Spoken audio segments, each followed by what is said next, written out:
KPU akan kembali menggelar debat ketiga calon presiden besok dengan mengusung tema pertahanan, keamanan, geopolitik hingga hubungan internasional. Tim pasangan calon Prabowo Gibran mengaku pede karena tema tersebut dikuasai sang capres. Pun hal serupa juga diungkap oleh tim pasangan calon Anies Muhaimin dan juga Ganjar Mahfud yang juga mengaku sang capres juga menguasai tema debat besok.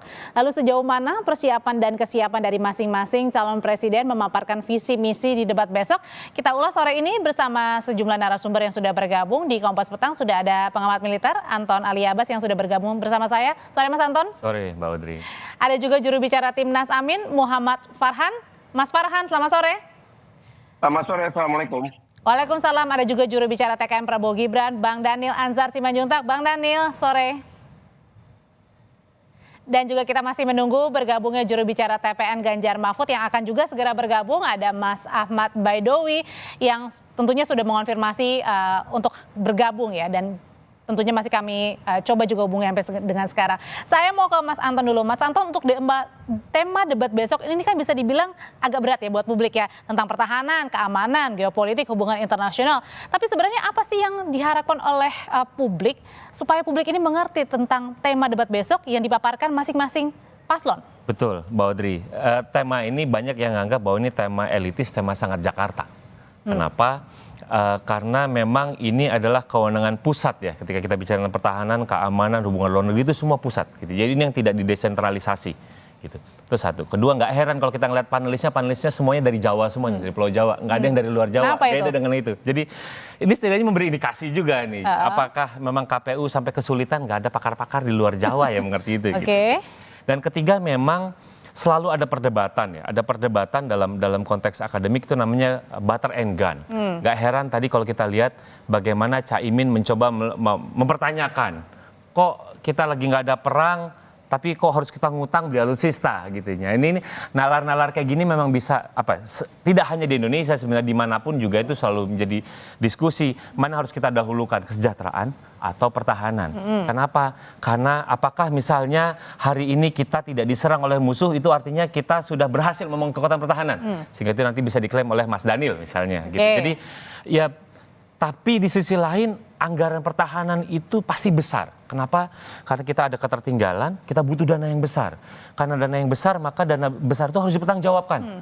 Bagaimana kita mempertanggungjawabkan itu, bagaimana kita mengelola itu secara akuntabel dan lain-lain, ini menjadi penting. Berarti porsi yang besarnya adalah justru soal anggaran yang nampaknya besok akan menjadi bisa saja perdebatan hangat. Karena ngomong tentang anggaran itu ada ngomong tata kelola, ada ngomong transparansi, ada ngomong isu korupsi, ada ngomong tentang bagaimana pemanfaatannya. Jadi mulai dari hulu, mulai bagaimana persiapan perencanaan sampai di titik ini kita evaluasi barang ini. Itu nanti manfaatnya kayak apa? Karena di sisi lain kita juga punya problem. Kita membangun kuantitas, tapi kita lupa bagaimana kualitasnya. Gitu, karena kan kuantitas kita ini untuk terus dikembangkan, ada yang kita beli bekas, ada yang kita beli baru, tapi di sisi lain kesiapannya belum tentu ketika kita beli itu memang sesuai yang diharapkan. Kenapa? Karena kita nanti ada cerita lain ngomong soal perawatan. Nah, oleh karena itu dari beberapa tadi ada soal perawatan, tata kelola anggaran, itu sebenarnya yang mana sih yang akan disasar besok untuk pemaparan visi misi dari 01 dulu pertama? Mas Farhan, yang mana nih yang besok akan coba digali? Baik, terima kasih. Kalau untuk masalah pertahanan tentunya ada beberapa hal yang perlu diperhatikan. Yang pertama adalah tentang kesejahteraan prajurit. Yang kedua adalah bagaimana kita mengembangkan tahap selanjutnya setelah minimum essential force. Karena minimum essential force ini menurut ketentuan yang sudah kita sepakati sejak 2012 harus dipenuhi pada tahun 2024. Next-nya apa? Apa itu next atau new essential force kita tuh apa? Jadi dua hal ini untuk masalah pertahanan harus sangat diperhatikan. Sedangkan berikutnya mengenai masalah diplomasi internasional, kami akan fokus kepada bagaimana melakukan implementasi atau penerapan dari diplomasi internasional berbasis nilai universal. Bagaimana kita tetap akan memiliki posisi yang kritis dan tegas terhadap Palestina, ya, dan tegas terhadap Amerika Serikat tentunya. Tapi pada saat bersamaan kita juga akan melakukan sebuah sikap atau menunjukkan sikap yang sangat tegas terhadap klaim Cina misalnya atas Nine Dash Line yang ada di Laut Cina Selatan, di Laut Natuna Utara. Jadi semuanya itu harus berbasis nilai untuk diplomasi internasional. Sedangkan untuk masalah keamanan khususnya yang sekarang sangat diperhatikan adalah masalah keamanan cyber. Pada akhirnya kita harus bicara tentang peningkatan fungsi atau penguatan kelembagaan seperti BSSN serta peningkatan kualitas. Jadi semuanya itu udah siap dipaparkan besok ya oleh Mas Anies. Ditambah dengan tentu saja peningkatan riset and development. Oke, sekarang saya tanya ke Bang Daniel deh. Ini kan bisa dibilang nih banyak yang bilang katanya temanya besok ini Pak Prabowo banget deh. Kalau gitu ada persiapan khusus atau nggak usah lah karena kan setiap hari-harinya ini udah jadi makanan Pak Prabowo, Bang Daniel?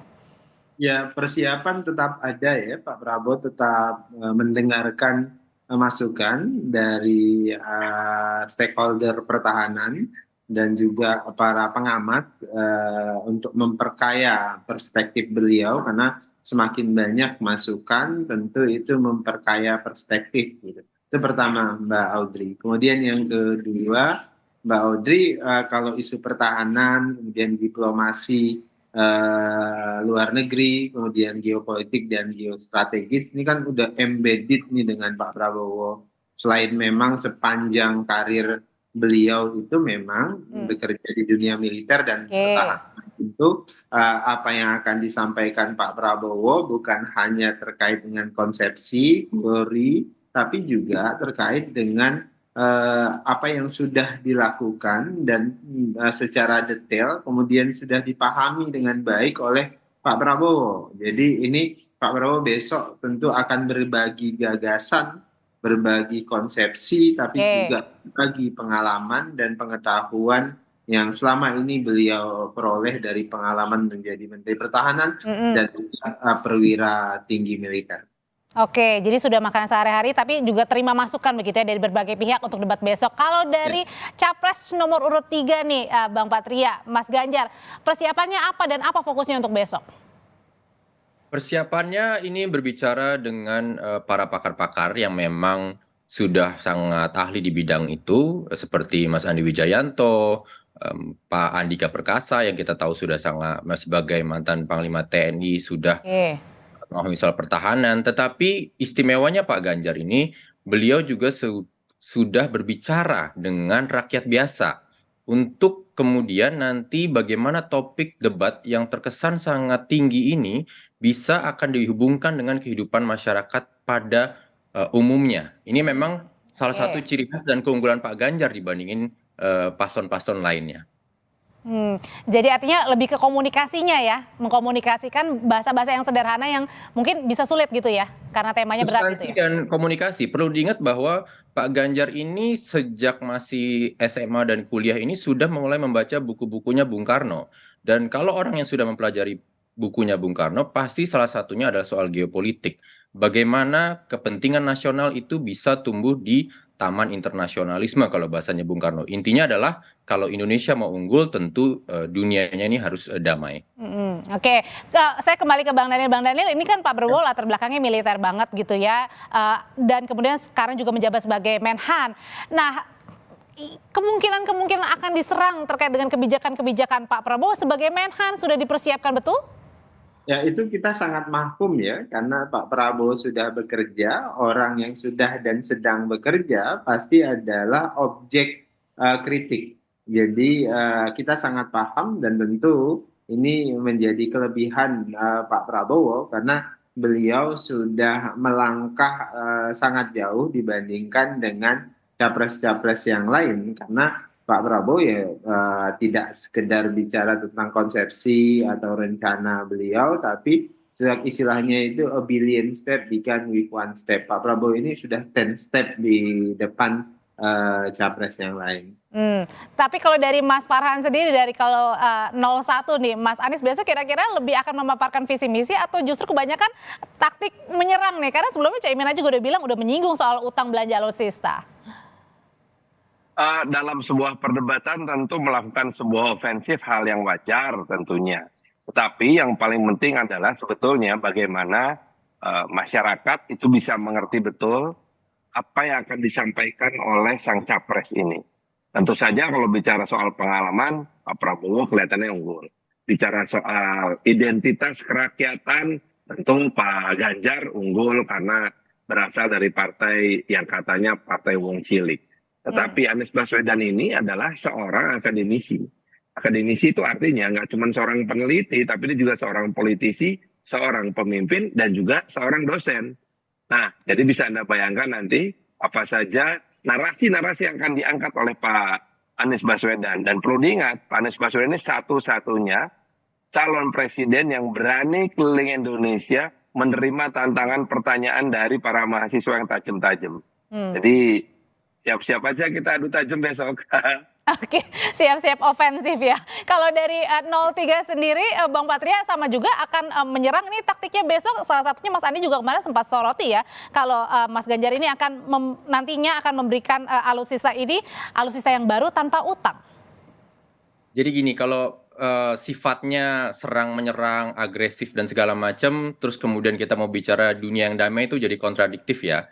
Yang pasti kalau Pak Ganjar itu dan Pak Mahfud juga, kalau diperhatikan pada saat debat 1 dan debat 2, lebih fokus bicara ke rakyat yang mau mendengar apa gagasan dari calon presiden dan calon wakil presiden. Kami rasa itu yang paling utama ya, karena memang prinsipnya Pak Ganjar dan Pak Mahfud selalu mengingatkan kepada TPN Ganjar Mahfud, debat itu adalah untuk rakyat. Nah, tentang terkait pertahanan dan berbagai macam, mungkin nanti kalau ada yang menganggap Pak Ganjar nggak ngerti, mungkin saja akan terkejut pada akhirnya nanti. Karena semua persiapan sudah dilakukan dan ini adalah kerja tim. Bukan Superman tapi super tim. Ini yang kemudian kita akan tunjukkan semangat gotong royong dalam mengajikan konsep yang begitu tinggi bisa connect dengan rakyat. Oke, kalau menurut Mas Anton sendiri dari ketiga, tahan dulu ya Mas ya, pertanyaan selanjutnya adalah, ini udah meyakinkan belum nih dari masing-masing tim untuk pemaparan visi misi, dan apakah besok akan lebih banyak mana nih ofensifnya, menyerangnya, atau pemaparan visi misinya yang akan dilihat oleh masyarakat? Tetaplah bersama kami di Kompas Petang. Anda kembali bersama kami di Kompas Petang membahas untuk tema besok ya, pertahanan, keamanan, geopolitik dan juga hubungan internasional. Mas Anton, menurut Mas Anton nih kira-kira kalau bisa dikira-kira nih besok kira-kira akan seperti apa jalannya debat? Lebih banyak menyerangnya, saling menyerang, atau justru ada yang bertahannya, atau semuanya menyerang aja nih? Ya, Mbak Audrey, bahwa kalau tadi temanya ini tadi kalau Bang Daniel, ini hari-harinya Pak Prabowo iya. Jadi memang Pak Prabowo ingat iya. Jadi pastinya yang namanya strategi yang akan dilakukan oleh Pak Prabowo adalah bertahan. Dia menjelaskan, tapi kemudian dia nggak bisa melakukan strategi yang namanya ofensif. Oke. Seperti bermain bola nih ya. Main bola. 1 dan 3 memungkinkan untuk melakukan strategi ofensif. Kalau dalam militer itu offensive is the best defense. Gitu. Jadi kita ngomong strategi menyerang adalah strategi pertahanan yang terbaik gitu. Menyerang kenapa? Karena cuma Pak Prabowo yang berlatar militer? Bukan, karena ya Pak Prabowo yang sekarang lagi jadi petahana. Oke. Gitu. Menhan jadi petahana, menhan gitu, dan bukan berarti ya bisa jadi kata Bang Dil, oh kesuksesan kita banyak, ya nanti kesuksesan itu akan diuji oleh nanti tim 1 sama tim 3. Apakah benar atau tidak? Karena untuk mengukur keberhasilan di sektor pertahanan ini susah. Gitu, kami dalam membangun KPI dalam menilai sektor pertahanan itu sangat sulit. Jadi untuk itu satu. Kedua, memang menarik nih ngomong. Apakah memang hanya Prabowo yang menjalankan apa? Kalau tadi saya mendengar berita, oh Prabowo menjalankan atau meneruskan Jokowi. Saya lihat dulu. Kita ngomong tentang maritim saja. Dari sejarah reformasi sampai sekarang, hanya 2 presiden yang berani menyatakan maritim. Yakni 1 Abdurrahman Wahid ketika dia membuat yang namanya Kementerian Eksplorasi Kelautan yang sekarang KKP. Yang kedua adalah Presiden Jokowi yang mencanangkan visi poros maritim dunia. Artinya apa? Sipil militer nggak ngaruh. Ini bukti kita udah pernah punya presiden sipil, presiden yang berlatar militer, presiden sipil berani ngomong kita karakter negara kita negara maritim. 1. Kedua, kalau saya membandingkan nih 1, 2, 3 dokumen kampanye yang menggunakan frasa poros maritim dunia hanya timnya Mas Patria. Artinya Pak Ganjar. 03. Frasa poros maritim dunia. Kalau Pak Prabowo bilangnya poros maritim. Kalau Mas Anies menggunakan kata maritim pada banyak hal.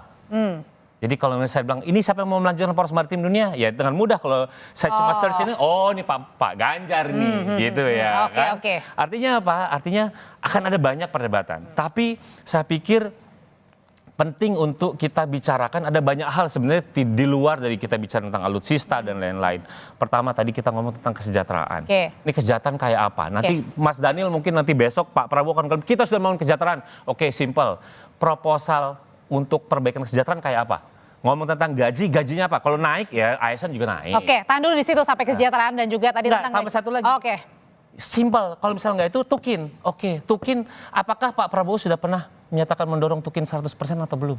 Oh, oke. Itu kan jadi kita bisa tanyain aja. Ini kerja nih 24/7 gitu ya kan. Beberapa kementerian udah ngomong Tukin 100%. Loh, baik. kok TNI yang berlatar TNI kok udah pernah belum ya ngomong Tukin 100% di depan publik gitu ya. Soalnya Menteri PUPR Pak Basuki itu jelas ngomong, jadi ada dia sampai kemungkinan menangis semuanya gitu loh. masing-masing ini akan ofensif ya. Bisa ofensif, Bisa ofensif. Dan kemudian Pak Prabowo ya tinggal cuma menerangkan, dia bertahan dan lain-lain. Oke, kalau gitu sekarang saya mau tanya deh, dari masing-masing pasangan calon, singkat saja dari 01 dulu, ini besok akan memakai strategi apa nih? Dibocorin strateginya ofensif terus dari awal atau gimana? Nggak mungkin dibocorin, tapi yang paling pertama tentu kita akan menyampaikan visi tentang perubahan pendekatan kita untuk diplomasi internasional, termasuk diantaranya adalah masalah perlindungan warga negara Indonesia di luar negeri yang jumlahnya mencapai 2 juta WNI, yang rata-rata adalah pekerja migran Indonesia. Bagaimana kita bisa melakukan perlindungan? Itu harus ada perubahan paradigma diplomasi internasional, termasuk struktural di dalam Kementerian Luar Negeri sendiri, bukan tidak mungkin perlu diubah. Nah, itu dulu, itu visi. Setelah itu, visi yang berikutnya apa? Visi essential force. Kita bicara soal alutsista. Alutsista buat kapan? Karena kalau bicara MEF yang ditetapkan sejak 2012, 2024 itu harus sudah terpenuhi. Monggo silahkan nanti Mas Daniel sama Pak Prabowo harus menjelaskan. Sudah tercapai apa belum? Yang berikutnya, what's next? Yaitu New Essential Force, di mana di dalamnya nanti akan ada visi tentang pertahanan dan keamanan cyber. Itulah kira-kira mungkin sedikit bocoran sih. Oke, kalau dari 02, Bang Daniel, besok apakah juga mungkin salah satunya nanti Pak Prabowo juga akan bertanya gitu ya pada saat di debat pertanyaan begitu ya, akan menggunakan istilah-istilah yang militer banget begitu yang akan ditanyakan kedua paslon nih. Fokusnya apa juga, Bang? Pak Prabowo akan defense aktif, ya, defensif aktif gitu. Sesuai dengan visi pertahanan kita, defensif aktif. Jadi yang jelas itu yang akan dilakukan. Kemudian menyerang ya, tetap ya. Defensif aktif. Oke. Itu aktif berbeda. Jadi Mbak Audrey, yang jelas Pak Prabowo akan tadi seperti pertanyaan Mas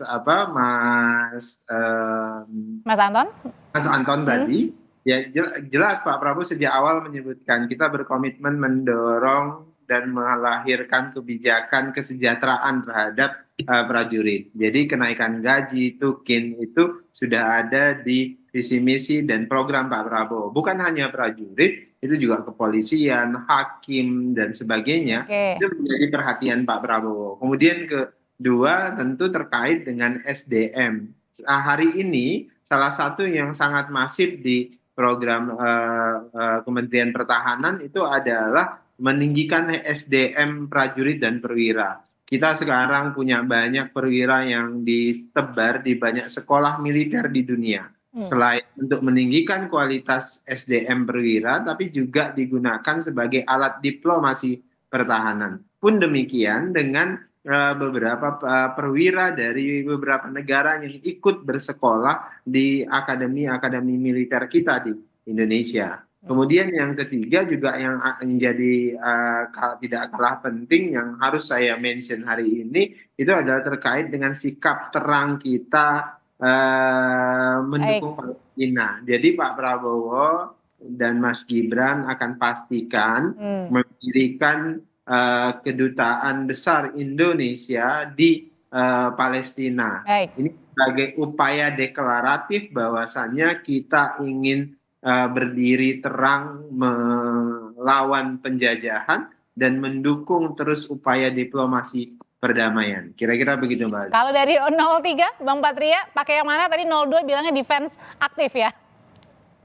Kita ngomong 3 hal ya. Pertama, saya ingin sampaikan dulu soal kesejahteraan itu penting, makanya Pak Ganjar dan Pak Mahfud sudah komit bahwa anak TNI dan anak polisi akan bisa bebas biaya untuk kuliah. Karena itu bagian dari kita membuat para tentara dan juga para polisi yang menjaga Indonesia ini bisa bekerja dengan tenang, tidak perlu khawatir kalau nanti anaknya biaya kuliahnya bagaimana. Itu pertama. Yang kedua, Pak Andika Perkasa selama membantu persiapannya Pak Ganjar, beliau sendiri sudah mengatakan bahwa auranya Pak Ganjar ini sebagai Panglima tertinggi Republik Indonesia mulai terlihat.